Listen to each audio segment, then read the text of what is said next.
Okay, Matt, tell us about your outboard. G'day. Okay, so this here is my outboard motor. It is an Evinrude G2, 300 horsepower. I know I've done over 900 hours, probably closer to 1,000 hours. It's strapped on to my 8.3 metre Stabicraft, which is a big boat, but it's got heaps of grunt. It's a lot different than other outboards. It's pretty much, this is the first outboard that's been fully designed by BRP, and BRP are like world renowned. I think they're the biggest engine builders in the world. And they've basically started from scratch and redesigned the outboard. I mean, it's not just the looks that looks different. I mean, it is pretty cool. You can actually go online and design your own outboard, which is a nice sort of feature. So when I got this one, I jumped online and I was able to pick the side panels, the colours and everything, so I got it matched to the boat. But really it's what's in the guts of it that's impressive. I mean, when they redesigned it, they went right back to basics, like back to how it's strapped onto the boat. And you can see here, it's bolted flat onto the back of the boat. So like all other outboards that you see out there, they're all bolted on and then the bracket bends and they pivot in here, which when you think about it is kind of crazy because you've got the torque from your propeller spinning around and you've got a bent outboard bracket and it twists, so you're losing forward thrust. So the engineers just thought, well, that's stupid, we'll make it flat, and they got more efficiency because they're getting more forward thrust.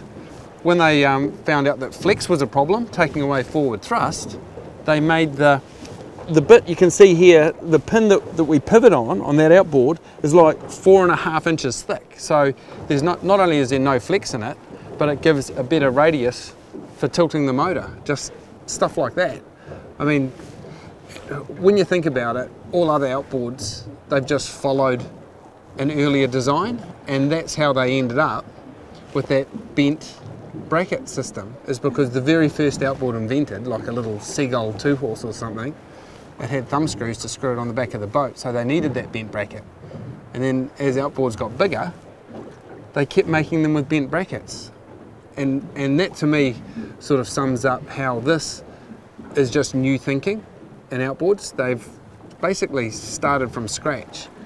And things like, the first thing you look at when you look at this is you go, where's the steering? There's no hydraulic steering hanging out the front of them. So all the other outboard manufacturers, they have a third-party company bolt steering, like Seastar or whoever. They'll get to bolt onto the front of their outboard, and it's all exposed to salt water. It's all got to move sideways and articulate. It's just something that can go wrong. So they said, well, we'll just take away anything that can go wrong with the steering. And the steering on this outboard is down inside. It's like a big helix gear that goes down in there. So, you know, when I turn my steering wheel, again, there's no sort of hydraulic pumps going and pumping a ram side to side. It's just making a helix gear go up, motor turns that way, helix gear goes down, turns that way. It's just brilliant engineering. The same sort of thinking's gone into the throttles. So, traditional boat, you go to put it in gear and it pulls a cable, which comes, the cable's got to run all the way down the boat, then it's got to get into the outboard, and remember an outboard tilts and turns, so that's not good for cables. Then it pulls an actuator, which pulls a rod which pushes it into gear, then it turns the throttle body. There's all these moving parts in an outboard that's out in salt water. Well, BRP, when they made the G2, was going to get rid of it all.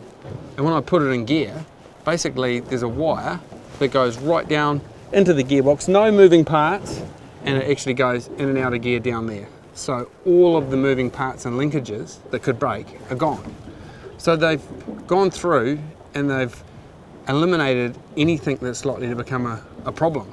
And that just makes for better boating. It's got some crazy brains in there, I don't know how it works, but it's got iAuto trim. So it actually will trim your outboard for you to get the optimum amount of revs and to keep your boat running along efficiently. So your motor will actually make minute adjustments itself so the boat rides better and the motor's not working as hard and you're saving fuel, you know, and that's all done by the computer. And a feature that I really love is that on the electronic throttles is that you can adjust your revs by 50 revs at a time, plus or minus, which is, you know, when you're sort of steaming along and you want to just hit that right speed and it's rough and you're trying to adjust, well, you can just do a couple of little pluses or minuses, adjust by 50 revs. And that is awesome when you're trolling. You're just trying to get your trolling speed right. I've had this one just over 3 years now. I've done 1,000 hours. I've had, well, one minor problem. I got a bit of water in my trim switch here and it wasn't popped on properly, so I popped it off, put a bit of spray in there and popped it back on and it worked again. Other than that, I've honestly turned the key, put fuel in it, and away she goes. Awesome. I mean, in their marketing they say, you know, class-leading fuel economy, and I thought it was good, going to be good, but it was excellent, just mind-blowing. So I'm doing 6.2 litres an hour trolling, game fishing, and I mean, if I've got the wind and current right, I can do even less than that. But on an average, probably about 6.5 litres an hour trolling. To give you probably the best example I can give you, I've got to be careful here. I've got a good mate of mine and he's got a brand new, or had a brand new leading 4-stroke, and we'd be trolling side by side. He's got 150 horsepower, brand new 4-stroke. I've got this bad boy here. We're doing the same speed and the same sea conditions, and his boat weighs half the weight of mine. He's got half the horsepower. He's burning 8.5 litres an hour and I'm burning 6.2. So, and I mean, same day with running and everything, we leave the boat ramp at the same time, come back at the same time. He's burned like 140 litres for the day and I've burned 90 on a boat double the size. I mean, how does that work? Nah, I won't say. And one thing I will say though is, I mean, all modern outboards are good these days. I mean, they're all reliable. I get to go in a lot of my mates' boats, and you know, just with doing what I do, and I haven't really come across an outboard that I've thought, you know, that's rubbish. They're all pretty good. But with these, you just get more. You know, I mean, you just get more grunt, more features, but less fuel. So I'll just talk about the Evinrude. Yes, I am sponsored by Evinrude. I have been sponsored by Evinrude since, well, BRP, initially probably since about 2002, but I've had Evinrude since I was a kid, so that's, show my age, in the 80s.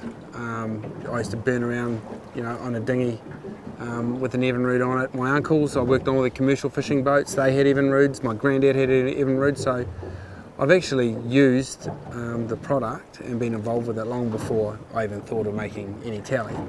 But yeah, fair point, fair enough to ask, but I'll tell you one thing, I'm not being paid a single cent to make this video. I mean, I really want to make it because, you know, I hear all this crap about, oh, you know, it's Evinrude's 2-stroke, you know, they're a carburet. What a load of nonsense. These are 2-strokes, so you get all that 2-stroke power that you like, but you get more economy and you get the lowest emissions. So it still boggles my mind that people still think that, you know, 4-strokes are cleaner burning. I mean, they're good, but they're just not as good as these. And I'll tell you this too, you know, if there's anyone that's biased, well, yeah, I may be biased, but it's 4-stroke dealers that go around rubbishing these Evinrudes because they're all stuck with 4-stroke technology, and they know that their products cannot beat what these G2s can do. And I've heard them say it. I've got a mate of mine, he says, oh, you know, everyone comes in asking for Evinrudes, I just have to rubbish them because we've got to sell 4-strokes. So I guess the point is, if you're going to buy an outboard, don't take the dealer's word for it. If he's trying to sell you a 4-stroke and he's getting a kickback on a finance deal, don't take my word for it, fair enough. If you don't want to believe me, just do your research and just look at all the facets: fuel economy, emissions, service intervals, and power. I mean, There is no 300 four-stroke that would skid this boat along like that outboard there does. All done. Can I get back to my fishing now?